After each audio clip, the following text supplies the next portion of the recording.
Y usted, con todo lo que ha aprendido, con todo lo que sabe, con todo lo que ha investigado e investiga, ¿qué opinión tiene acerca de la eutanasia? Es decir, de que uno tenga poder de decisión sobre su propia muerte.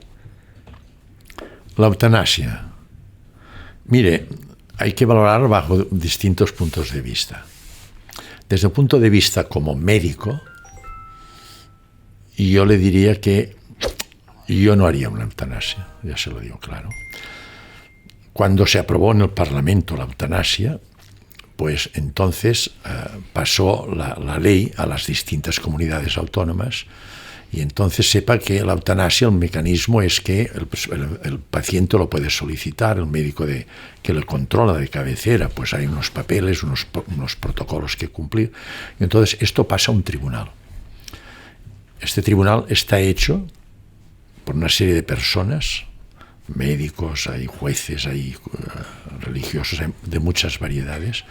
Yo estoy en la Junta del Colegio de Médicos, intervino el Colegio de Médicos en la formación de esto.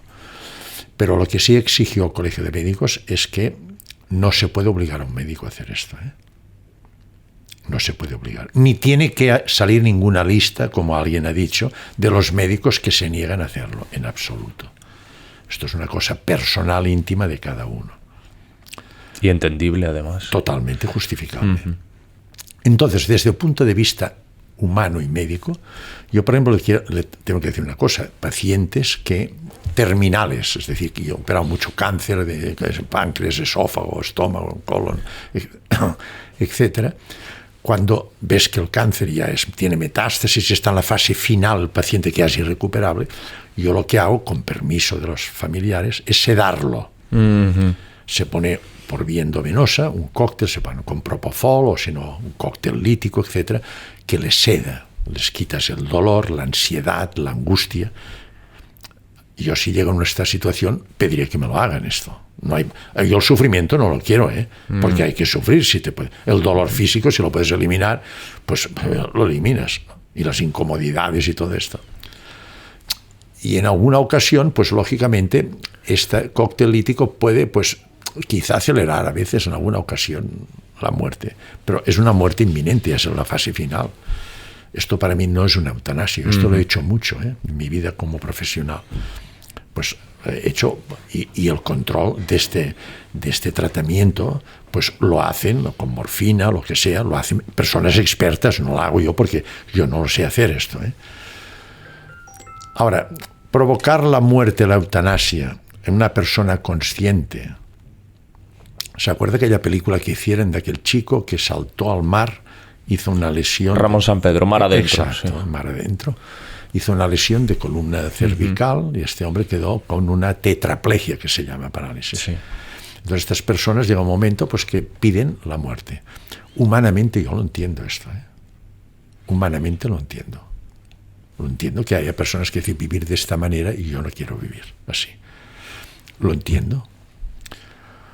Le digo, ¿es punible o no? Yo creo que nadie tiene derecho a decir que esto es punible. Yo no me atrevo a decir que esto no, que es punible. Dios me libre, O sea, al contrario, yo esto no digo. Acepto que haya personas que lo soliciten. Si él personalmente y en su interior está de acuerdo consigo mismo de solicitarlo y que se lo hagan, sepa que siempre el enfermo tiene derecho hasta el último segundo de decir, paren, no lo quiero hacer ahora. Hay que parar enseguida. El enfermo tiene siempre el derecho hasta el último segundo de poder retractarse. Y yo todo esto lo acepto. Ahora, yo le digo, por mis principios, para mí la vida es fundamental. Es lo más importante. Es un milagro la vida. Le aseguro, la vida es un milagro. Y yo no me atrevo a cortar una vida. Ahora, acepto que haya personas que lo soliciten y que haya médicos que por sus principios la practiquen. Dios me libre de criticarlos, ni a unos ni a otros. Lo acepto. Lo acepto. Hay personas que por su concepción existencial, vivir en determinadas condiciones anímicas y físicas va contra sus principios. Y esta persona, pues, solicita. De todas maneras, también hay unos protocolos a seguir, es decir, hay unos principios que hay que seguir, ¿eh? A mí que me venga una persona que diga que está normal y porque está deprimida o ha tenido un problema, oiga, yo ya no quiero vivir más, mátenme. No, hombre, esto no, ¿eh? Tiene que haber una justificación, ¿no? Pero estas personas que tienen una justificación médica y que ellos lo solicitan, yo creo que merece un respeto esto.